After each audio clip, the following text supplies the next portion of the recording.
All right, guys, let's kick off this SmackDown review February 9th, 2024 from a sold out Charlotte, North Carolina.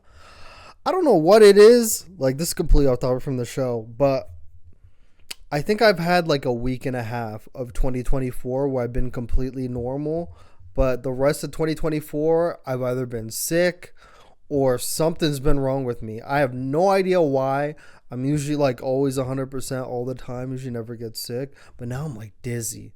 And now it's like I can't even like work out because I just feel like I'm like motion sick. But anyways, when I'm back at 100%, I'm not saying these reviews are not at 100% right now, but like, bro, I'm feeling some type of way lately. But another good episode of SmackDown. Like, it was all right. It was all right. It wasn't like, oh my God, but it was great. I liked Triple H SmackDowns and Raws because, like, the storyline progression, it just makes a lot more sense. And it's like, it's not like they're like doing storylines that it's like, you dumb fan, they're actually like doing stuff logically and, like you understand it, so starts off with a recap of the WrestleMania conference main event angle. Jeez, I'm already messing up, bro. Even staring at my iPad, I'm like dizzy. Triple H then comes down to the ring. Nick Aldis and Adam Pearce are already in the ring. He starts talking, saying he wants to clear up one thing. We hear Rocky sucks chants. He felt like there was a lot of confusion in the air. Like some people didn't know their role. The fans go, ooh. People that try to go out there and assert authority when they didn't really have any. He doesn't really care where you sit. There's one thing that's abundantly clear, whether people like them or they don't like them. The answers come from one place and one place only. And you're looking at them. And it's Triple H stand right in the hard cam. In the main event of WrestleMania 40, it's going to be Roman Reigns versus Cody Rhodes, he says. There are some people back there that may not like this decision, but it doesn't matter if you like the decision. Playing off The Rock's catchphrases. Everyone's like, oh, again.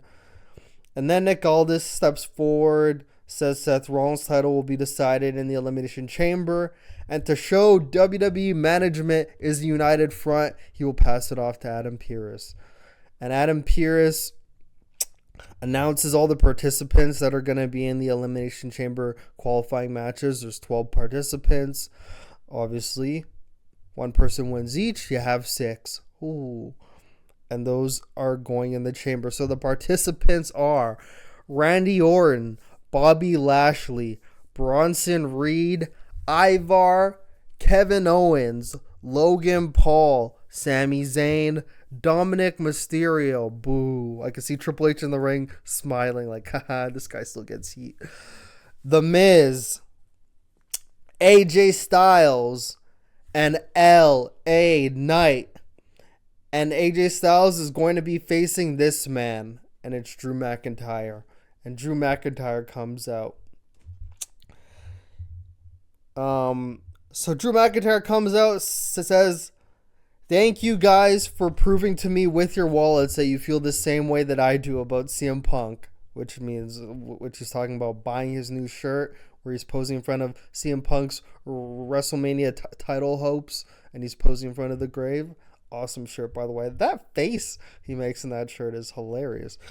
Says it's selling more than CM Punk's actual shirts, and DM Hunk, which he's referring to himself, is going to make a promise. Punk will not get one penny of those profits.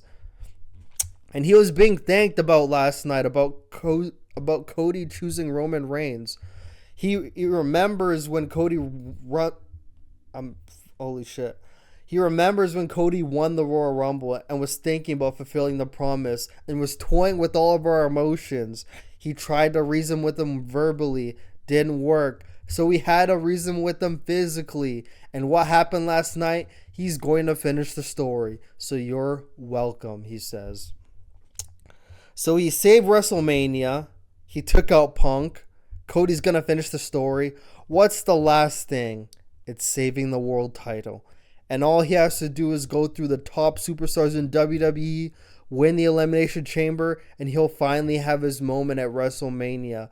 And he stares right at Triple H as he enters the ring with the microphone and says, I will give you a champion you'll be proud of. I will give you a champion that's best for business. And he shakes hands with Triple H, and he looks over, and AJ Styles makes his entrance. And then I'm pretty sure it goes to commercial at this point.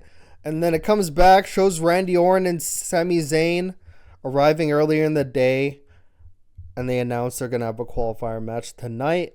Drew and AJ are in the ring. And then before the match bell rings, you hear LA Knight. To a big pop, he comes out. He's going on commentary.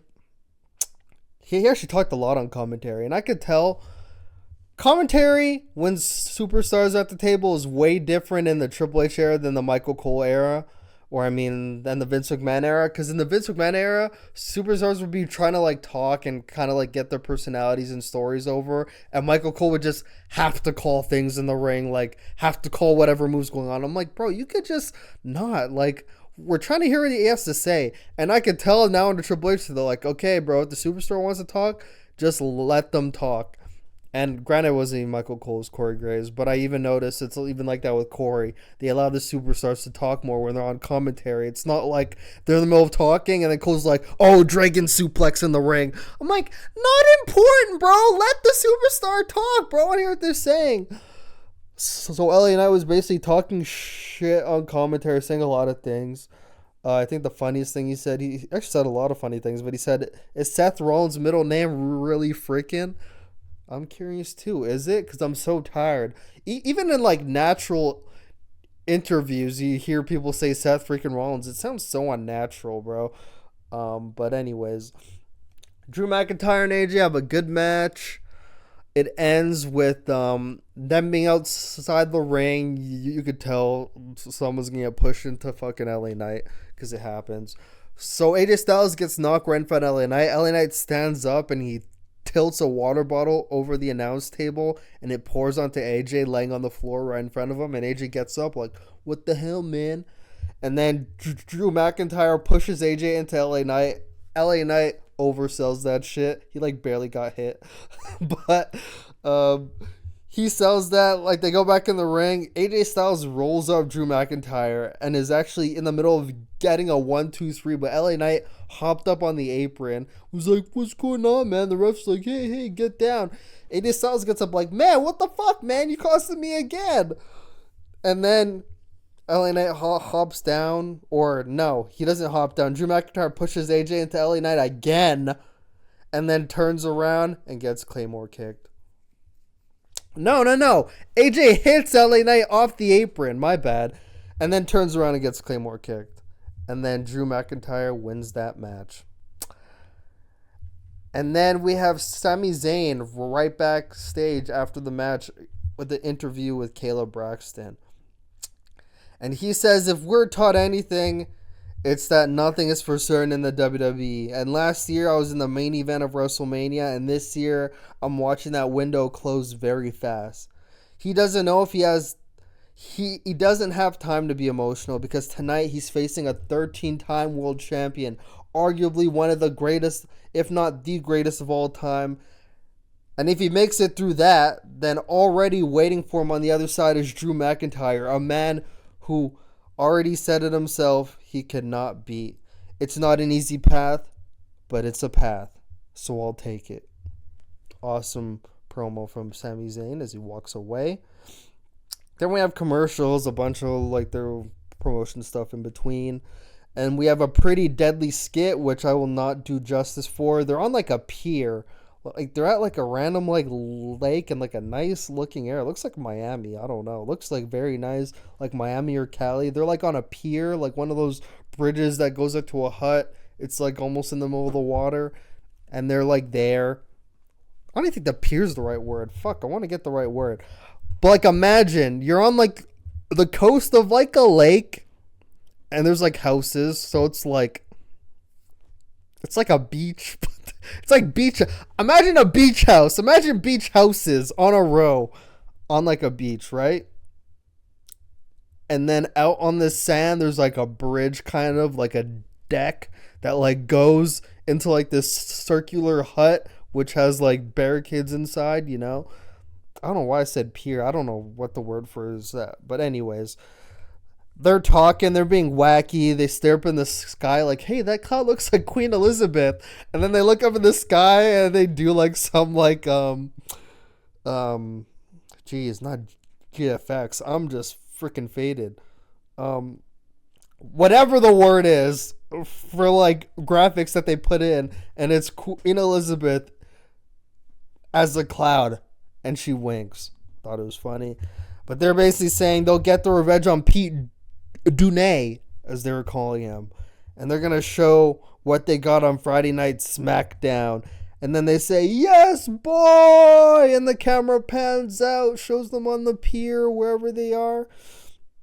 And then we have a progressive match flow of the damage control segment from last week, which was fucking chef's kiss brilliant. Shows Bayley arriving at the arena earlier in the day. And then it shows Bayley.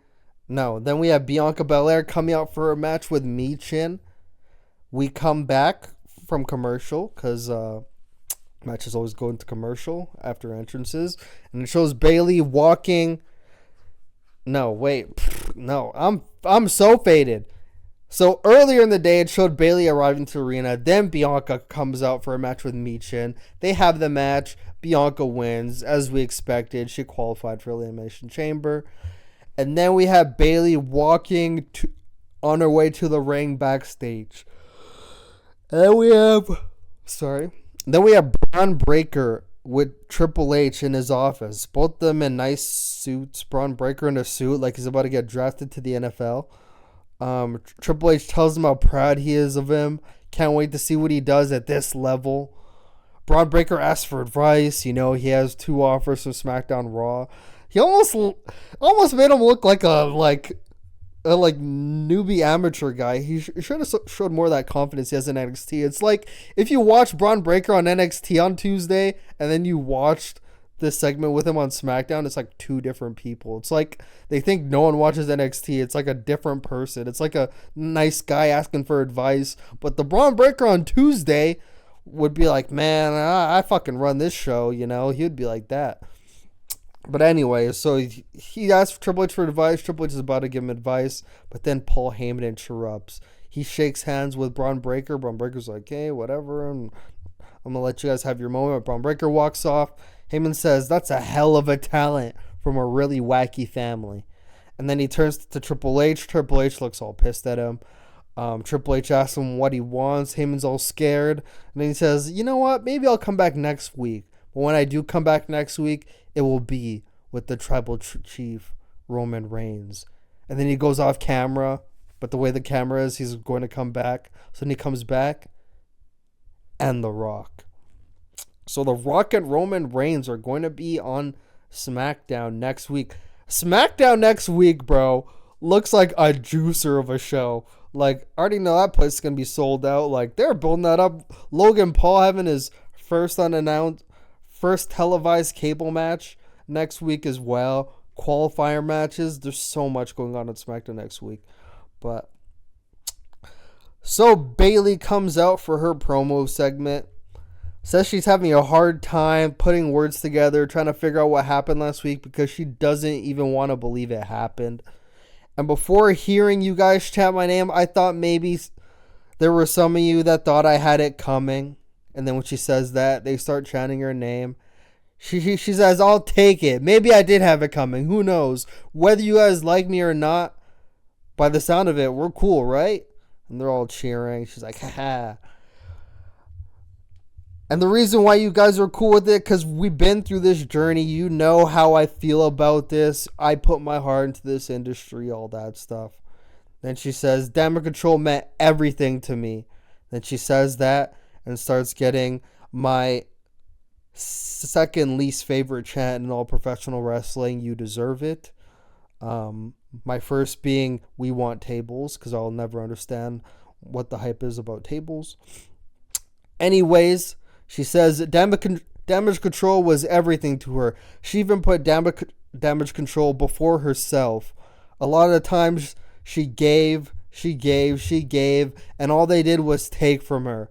She thought after she won the Royal Rumble, she would come back, everything would be fine. But in this case, every time, okay, never mind. She thought everything would be fine.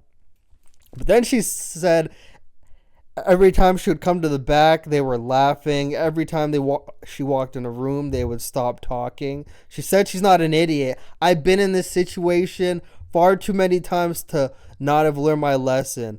And Io will learn her lesson at WrestleMania.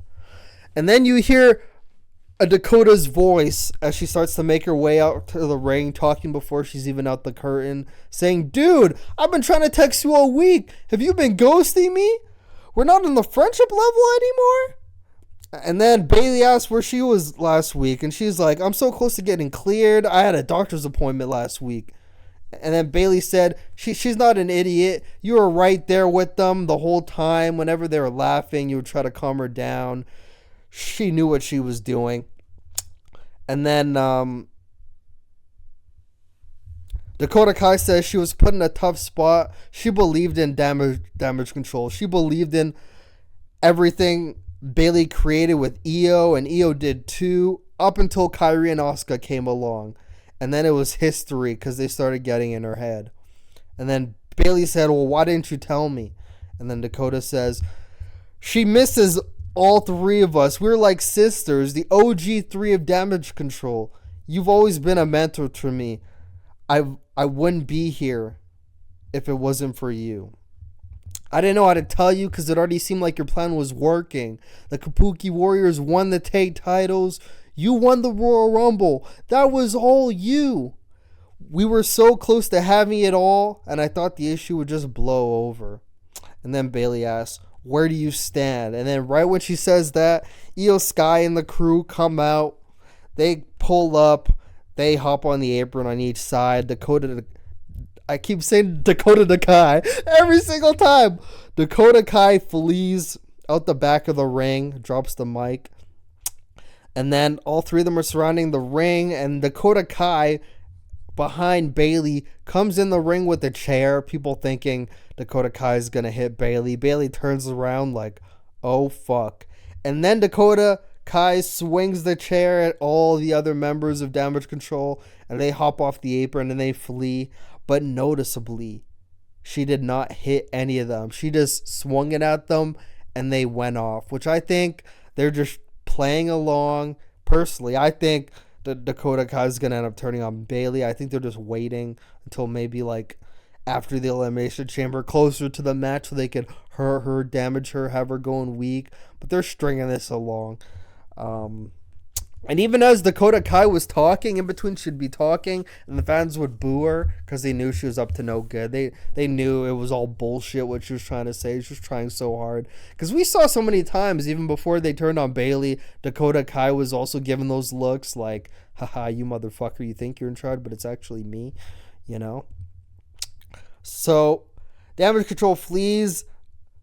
Dakota Kai and Bayley are just staring at each other. Bayley still is a smart babyface, doesn't know if she could trust Dakota Kai. Even after Dakota Kai drops the chair, Bayley like kicks it off to the side, you know, so she can't pick it up, which I thought was like a nice, smart babyface touch. And then we have Randy backstage with Kayla. Kayla asks him about the match. He says a bunch of stuff. Says being a Viper means knowing when to strike, and you know, knowing when to strike, and I wanted to strike on Roman, but you know, he has this thing going on, so you know, I'm chill. I'm gonna wait for my chance on that, but for now I'm gonna win the chamber or whatever and win and fuck face Rollins. But I like how it wasn't just like, oh, I'm in this chamber match, focus on Rollins. He still acknowledged, like, I still have unfinished business with Roman Reigns, but like he has this thing with Cody, so like I can't really fuck with that right now. So that was good for him. And even LA Knight on commentary was like, bro, at this point, I just need a fucking one-on-one match. Like, he was still, like, saying that shit, too. They weren't completely, like, forgetting about what happened at Rumble, you know? Like, just because in storyline you gotta move on, they were still like, oh, no, we still remember that shit, which is a nice touch. Pete Dunne and Butch come out. I keep saying Butch. Pete Dunne and Butch. Oh my God, he's fucking two people. Tyler Bate and Pete Dunne. Now I'm so used to saying Butch. Before I'd say Pete Dunne, now I'm saying Butch. Jeez. So they come out for their tag match against DIY. We go to commercial. We come back from commercial. The Pride, a.k.a. Bobby Lashley, the Street Profits, and B-Fab are there talking, saying, all this stuff, talking shit. And then Lashley says on Raw he's going to beat Big Bronson Reed. He's going to win the Chamber. And WrestleMania will be almighty. And then Pete Dunne, Tyler Bate versus DIY. They have a good match. I was disappointed because it was short, but it's on TV, so it's like, what do we expect? I'm like, man, if you give these guys a PLE match, bro, they could have went hard. But for the time they had, it was good. Pete Dunne hits Johnny Gargano with a bitter end. Pins somewhere in that match, Johnny Gargano got busted open because then after they're like in the ring, Ciampa's like holding Gargano in his arms on the floor. Pete Dunne goes down and gives him a fist bump, but it's actually noticeable. I'm not sure. So my speculation is Pete Dunne might be going heel. That's my thought. It's a thought process I'm having, that after they lose to the Judgment Day at Chamber, because I don't think they're winning. I knew they're going to win this match, though, because Australia's overseas, and, Tyler Bate, Pete Dunne are going to get cheered overseas. I knew they're going to win the match just because of that reason, because, they're going to get cheered over in Australia big time. I'm thinking after the match, Pete Dunne might turn on Tyler Bate. They might have a thing going on, maybe. But that's going to be a fucking fire match. But, Pete Dunne was raising his arm in the ring after the match. Tyler Bate went to go raise his arm, and Pete Dunne kind of, put it down. But I think it's just a part of his character. No, I'm a badass, bro. I don't over-celebrate. Pete Dunne's, chill. And Tyler Bate's, all giddy. Yay, we won the match. But, yeah, Pete Dunne got that nice little edge to him. I like it. And then right from that, we cut backstage with Byron Saxton after the match. And he's cut off by Dom saying just to get beat by the Judgment Day at Elimination Chamber. And they're going to walk into WrestleMania, the tag champs. And then Mommy's going to beat Nia Jax at Elimination Chamber, go into WrestleMania as the champ. And then I'm going to shoot my shot, win the Chamber, face Seth Rollins. Then me and Mommy are going to have matching titles. And then Byron says, aren't you supposed to qualify first? And Dom says, it doesn't matter who they put in front of me. I'm going to slap the taste out of their And then as he's saying that, he sees Kevin Owens walk up. Kevin Owens walks up. He's like, slap the taste out of what? Slap the taste out of what? Because I'm the guy that you're facing next week on SmackDown. You could call whatever shot you want, but what's going to happen next week is I'm going to give you the beating of a lifetime, and I'm going to dedicate it to the greatest luchador of all time, Rey Mysterio. Dom gets pissed. He walks off. Kevin Owens looks over at Byron. Yeah, that's Rey Mysterio. And then after he walks off, you hear R-Truth's voice in the background saying, Miz, Miz. He walks up to Kevin Owens thinking he's Miz, and he says, Miz, aren't you supposed to be on Raw? Don't let Nick catch you. And then Kevin goes Nick Mysterio? As he points over at Dominic walking away because Dominic. And then R-Truth says, Nick Aldis. And then Kevin Owens what the fuck? He's like, okay, I'll be here. And then R-Truth's my dog. And as the segment was going on, the crowd is chanting, we want truth, very loudly. Actually very loudly. So nice little comedy segment they had there. Then we have Nick Aldis and Adam Pearce are in their office. Logan comes in asking what's going on. I asked you to get me a challenger for the U.S. title, not put me in a qualifying match. Qualifying matches are for unqualified people, and I'm qualified. I'm beyond qualified. Every event I've been a part of has been the highest grossing, most viewership. The common denominator is him. I'm a prize fighter, he says. You got me fighting for free next Friday on SmackDown in Utah? Utah? He says. Nick, I should be getting the Rock treatment. Walk in here, do what I want, smack somebody across the face, back on the jet. Oh, I thought that was funny.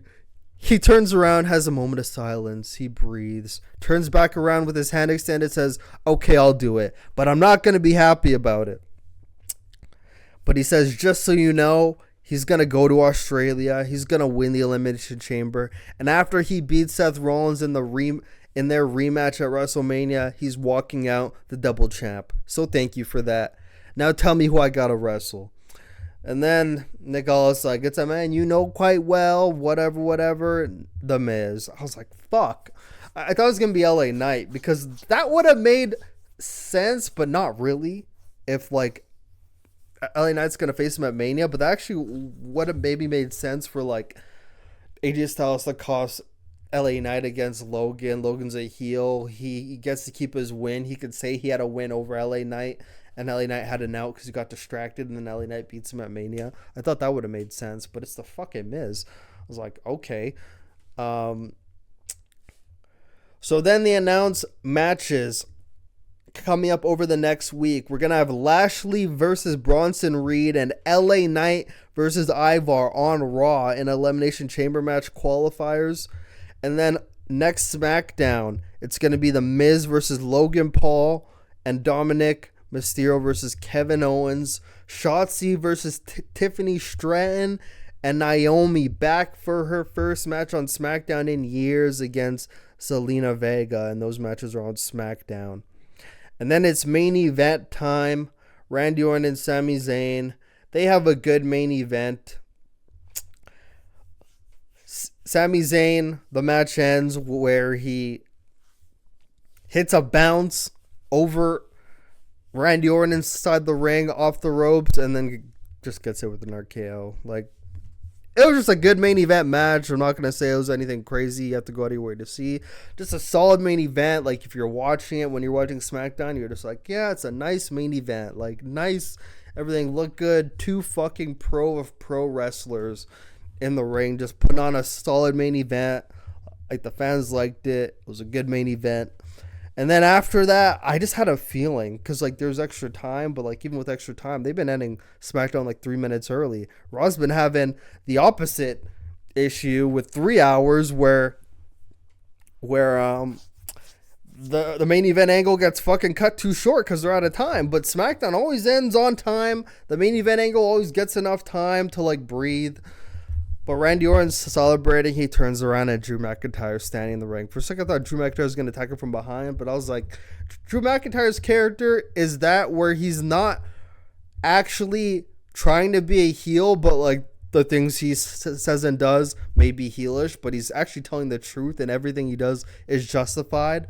So as a self-proclaimed almost babyface, he just stands in the ring. Orton turns around. They stare at each other. They exchange words, and that's how the show goes off the air. A nice, simple SmackDown for your soul. Next week's about to be a banger. I can't wait for the angle with Rock, Roman, and Triple H. That shit gonna go hard. You know they're gonna say some shit because Rock just showing up on a SmackDown. And where are they in SmackDown next week? Hold on. In Salt Lake City, Utah. That's gonna be a good show. Okay. Salt Lake City, Utah. Damn, all the stars are there, bro. Everyone's gonna fucking be there. Holy shit. But that SmackDown next week is about to be a banger, guys. But that's SmackDown for this week. Some nice storyline progression. Like, everything's slowly building. I think after Chamber, when it's like all Mania, bro, we're gonna get some heat. But, like, they're doing a great job just building up to the Chamber. The Chamber card is shaping up to be good. That Australia crowd's gonna be a banger, even with, like, no CM Punk, no Rock, no Roman on that show. Like, it's still gonna be a fucking hell of a show. So, and who knows, they actually might be at the Chamber. Who knows? Like, since CM Punk's not there, because he was like the star of stars that they're gonna put on that show, most likely in the Chamber match. So who knows what they're gonna do for Chamber? But I have a lot of speculation. Like, after next week, we'll know more. Like, maybe Roman or whatever. Like, maybe they might do something at the Chamber, bro. But, like, I don't know. But I don't think fucking Roman's going to switch that up. But another nice episode of SmackDown in the books. Another half an hour review. Time just flies by when you're having fun. But this has been Eric, aka Burrito. I should start going by my gaming name. Holy shit. Okay, I'm rambling, bro. But we're gonna be back watching Raw. Raw's shaping up to be good too. See where Cody goes next. Beat Nakamura for a fucking 30th time. Finally moving on from that. Finally on to bigger things. Qualifying matches. I've always wanted to see LA Knight on Raw, and now he's on Raw. So that's also going to be a vibe. Can't wait for that. Might do like a small Raw review. Not in depth, but just like going over my thoughts on Tuesday. But yes, guys, I'm going to take some migraine medication or something. I'm dizzy, but yeah, we are out of here. So this has been Eric. See you next time. Have a wonderful weekend. Enjoy the Super Bowl. Toodles.